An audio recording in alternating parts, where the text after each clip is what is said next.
رات 12:30 بجے کا وقت تھا۔ کراچی یونیورسٹی کا پرانا ہاسٹل اپنی خاموشی میں ڈوبا ہوا تھا۔ زیادہ تر لڑکے ویکینڈ پر گھروں کو جا چکے تھے۔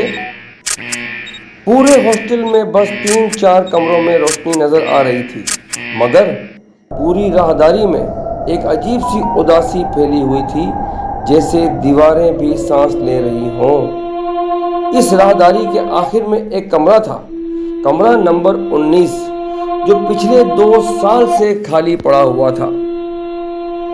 کسی کو معلوم نہیں تھا کہ وہ کمرہ خالی کیوں ہے اور کیوں وارڈن ہر بار اس کمرے کو لاک کر کے رکھتا ہے۔ اسی رات 3 دوست ولید، عمار اور فراز ہنستے ہنستے اپنے کمرے کی طرف جا رہے تھے۔ سردیوں کی رات تھی، راہداری میں ہلکی ہلکی ہوا چل رہی تھی، مگر اچانک ولید رک گیا۔ سامنے کمرہ نمبر 19 کا دروازہ، جو ہمیشہ بند ہوتا تھا، آدھا کھلا ہوا تھا۔ عمار نے ہنس کر کہا، اوئے وارڈن چاچا، آج شاید بھول گئے، چلو اندر چل کر دیکھتے ہیں۔ فراز نے فوراً پیچھے ہٹتے ہوئے کہا، پاگل ہے کیا؟ وہ کمرہ بند کیوں رکھا جاتا ہے، کبھی سوچا ہے؟ ولید آہستہ سے دروازے کے پاس گیا اور جیسے ہی دستے کو چھوا، دروازہ خود ہی چرچراتا ہوا پورا کھل گیا۔ اندر اندھیرا تھا، اتنا گہرا کہ لگ رہا تھا جیسے کمرے میں روشنی کبھی آئی ہی نہیں ہو۔ ولید نے موبائل کی ٹارچ آن کی۔ کمرہ بالکل خالی تھا، نہ بیڈ، نہ کرسی، نہ الماری، صرف خالی دیواریں، اور دیواروں پر عجیب ناخنوں جیسے نشانات۔ عمار آگے بڑھا، یار یہ کس چیز کے نشان ہیں؟ اس کے جملے کے ختم ہونے سے پہلے کمرے کے کونے میں سے کسی نے سانس لیا، ایک لمبی سرد سانس، جیسے کوئی بہت قریب ہو۔ فراز کی ٹانگیں کانپنے لگی۔ ولید، واپس چلتے ہیں، یہ جگہ ٹھیک نہیں۔ لیکن اس سے پہلے کہ وہ واپس مڑتے، ولید کی ٹارچ چھپکنے لگی۔ 1 سیکنڈ کے لیے روشنی بند ہوئی اور اگلے لمحے جب ٹارچ چلی تو ولید کے سامنے کوئی کھڑا تھا۔ لمبے بال، جھکی ہوئی گردن اور ہاتھ جو عام انسانوں جیسے نہیں تھے، زیادہ لمبے، اور ناخن غیر انسانی حد تک بڑے ہوئے۔ عمار چیخ کر دروازے کی طرف بھاگا۔ فراز پیچھے لڑکھاتا ہوا گرا۔ ولید ساکت کھڑا رہا، جیسے اس کے جسم نے حرکت کرنا بھول گیا ہو۔ وہ چیز آہستہ آہستہ ولید کی طرف بڑھنے لگی۔ اس کے قدموں کی آواز فرش پر ایسے آ رہی تھی جیسے خشک ہڈیاں ٹوٹ رہی ہوں۔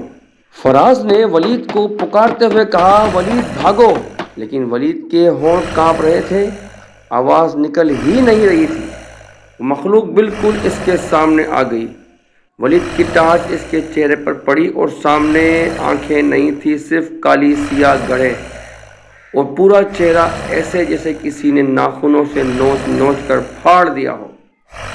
مخلوق نے اپنے ہاتھ آہستہ سے ولید کے کندھے پر رکھا۔ ولید تھر تھراتے ہوئے زمین پر گر گیا اور اس کی ٹارچ ہاتھ سے چھوٹ گئی۔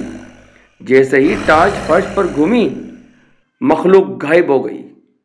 تینوں دوست باہر کی طرف دوڑے، راہداری میں پہنچے، سانس پھول چکے تھے، مگر وہاں پہنچ کر سب خاموش ہو گئے۔ دروازہ کمرہ نمبر 19 کا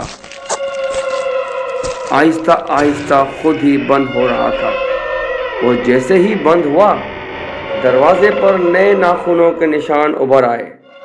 اگلی صبح وارڈن تینوں کو اپنے آفس میں بلا کر بولا، میں نے تمہیں کتنی بار کہا تھا کہ وہ کمرہ مت کھولو۔ وہاں 2018 میں ایک لڑکا اپنے ہی ناخنوں سے دیواریں نوچ نوچ کر مر گیا تھا۔ تب سے جو بھی اندر جاتا ہے وہ کبھی پہلے جیسا واپس نہیں آتا۔ ولید نے کپ کپاتی ہوئی آواز میں پوچھا، سر، اس لڑکے کا نام کیا تھا؟ وارڈن نے آہستہ سے فائل کھولی اور بولا، ولید، بالکل تمہارے نام جیسا ہی تھا۔ اس کا نام بھی ولید خان تھا، کمرے میں ایک دم خاموشی چھا گئی۔ فراز کی سانس رک گئی۔ عمار کرسی سے اٹھ کھڑا ہوا۔ ولید آہستہ سے بولا، سر یہ اتفاق ہے نا؟